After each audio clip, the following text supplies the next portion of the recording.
Hi there, Agile friends. Get ready for the World Tour of Agile at the Agile Online Summit 2023.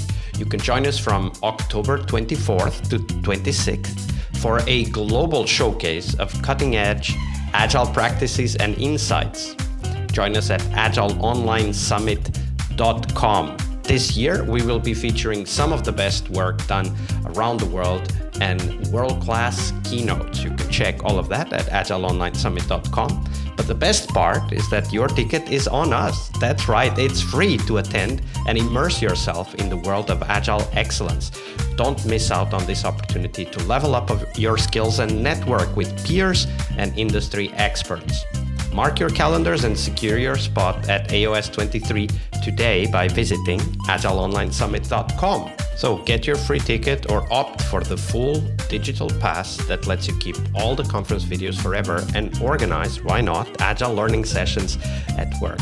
You can get the full digital access at agileonlinesummit.com.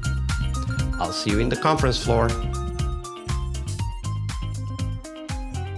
Hello everybody, welcome to our TGIF and Product Owner episode this week with Tom Siebeneicher. Hey Tom, welcome back.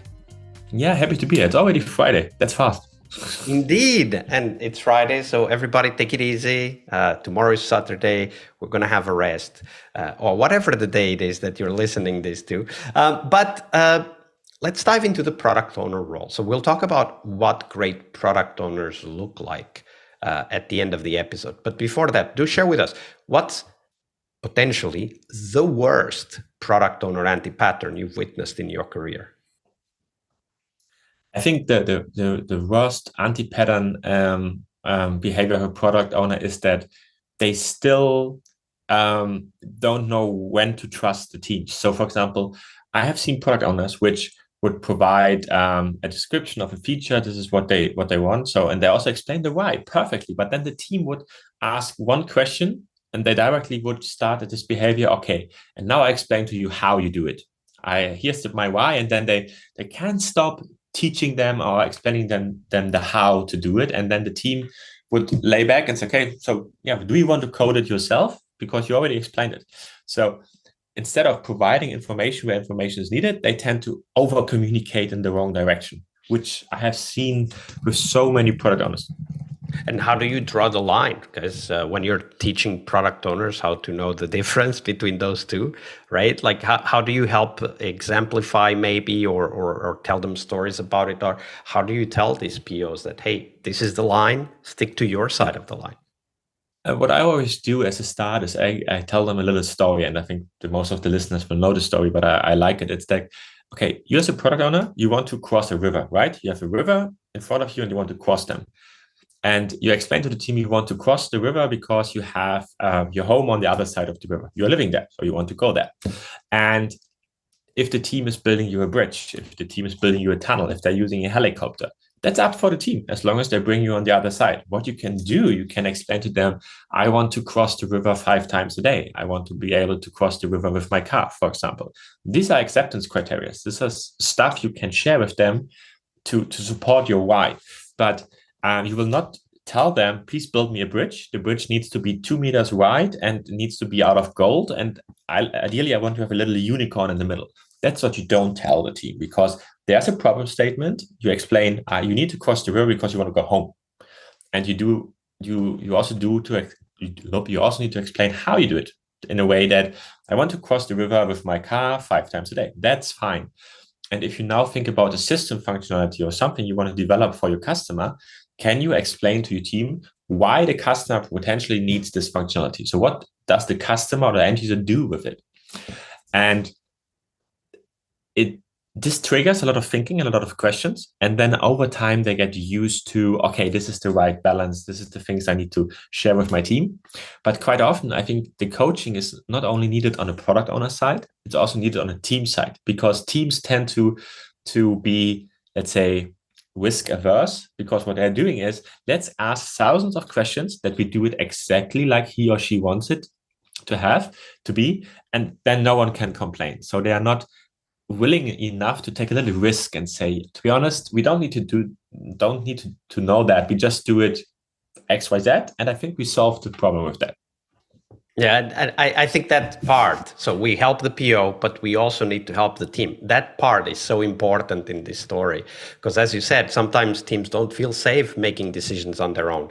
And that's important information for us, and we need to figure out why it is happening. But if they start asking too many questions, then eventually the PO will be taught, will be educated to describe the solution instead of describing the problem or the why, as you said. So that was a incredibly great addition to the story that we Yeah, shouldn't forget. Sometimes the teams are also creating that dynamic. exactly. But now, of course, we talk about the opposite, the mirror image of this, what might have been the best product owner you've ever worked with, Tom. What did they do? Yeah, and here the line actually gets blurry because my personal opinion is that yes, there are POs which have certain weaknesses and they can improve that. But let's say a product owner which is great with one team is not ideally great with another team because we are talking about the team, a mix of people which need to fit together. So yes, let's say a standard or let's say a minimum request to a product owner should be they should be capable of prioritizing. They should be capable of making tough decisions and talk to stakeholders so they have a good communication line. And they also can translate certain issues or problem statements really good in a technical perspective. I think this translation work and understanding both sides to be the communicator with both sides, the team and whoever the stakeholders are, this is key. So this communication, and then out of this communication stream, creating the priorities. This is a great PO to me, but is a great PO someone who was in the business before, who was on the tech side before, or who's capable of writing stories really fast? This doesn't matter to me as long as you're a good communicator and can balance this out. And as I said, I had one PO I had to coach. I think it was last year. He was really good. He performed with the team. The team loved him. Everything was great. But then he switched teams and got in a different setting. And it really went south. And I talked with him and he said, Tom, I do the same things I did with my team before, but they don't like it. They are so angry with me. They're not delivering. Our performance is bad and so forth. I said, well, did you thought about questioning your behavior? So something in your behavior is not matching the team. No, I just do the same things. Well, let's start on that end. But in addition, did you also check or talk to the scrum master or the team? Because they might be different from a personal perspective, but also the way they they work. No, I just expected them to be the same team like I had before. Breaking this behavior, getting out of your day-to-day, as you mentioned, I think it was on Monday already, is exactly what they needed, or he needed in that particular situation. Yeah, and I think you just highlighted an anti-pattern that is so important, expecting things to be the same as before, right? And it isn't like that. And actually, that's one of the core aspects of agility, right? Like you sense and you respond, you evaluate where you are and you learn all the time. And even though this is the part of the episode where we talk about a great product owner, which this one was, it's also important to realize that a great product owner, like you said, isn't always great depending on the team that they work with, but it's also something that they are working on all the time, right? Because great product owners are constantly adapting and figuring out what needs to change in my behavior in order for me to collaborate better with the team or for the team to do things differently, right? And I think that's such an important realization that Scrum Masters and Agile coaches can help those product owners understand. Yeah, exactly. And I think we also had it this week already, is that it always starts with yourself. And as soon as you reflected about that, then you can take a look in your surroundings. And it's not always you and you alone, but start with yourself and think about that. So a great PO does exactly like this. And I think a lot of people underestimate how hard it is to be a PO because they think, yes, I just provide a little bit of priorities and then they will do it for me. So I can be a manager. I just need to know that's one, that's two, that's three. But actually also making these tough decisions out of the team says this is the maximum things we can deliver in the next 2 weeks. So this is that's what we can do. That's humanly possible. But the management or the stakeholders want more, and being in the middle and communicate between both sides. This is tough. Absolutely. Absolutely. Tom, it's been a pleasure to have you here on the podcast this week. We're about to go, but before we do, where can people find out more about you and the work that you're doing?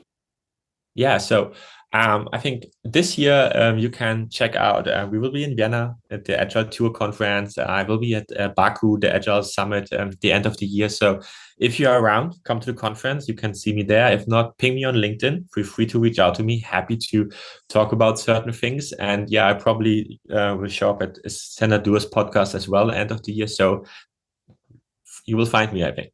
Absolutely. And we'll put the link to that podcast as well. So please send it to us so we can add it to the show notes as well as those conferences. It's been a pleasure, Tom. So thank you very much for your generosity with your time and your knowledge. Yeah, same. It was great to be here. Thank you for your time, Vasco. One more week of the Scrum Master Toolbox podcast is over, but there's a lot more we have to share. We have developed our own membership site where you find a community of active and engaged Scrum Masters. In this site, you get access to exclusive content and get to interact with us, your podcast hosts, as well as the best Scrum Masters in the world. So join us at scrummasterpodcast.com and keep this podcast free of advertising. See you next week for one more full week of Scrum Master tips and tricks. We really hope you liked our show. And if you did, why not rate this podcast on Stitcher or iTunes?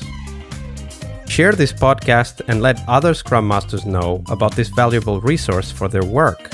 Remember that sharing is caring.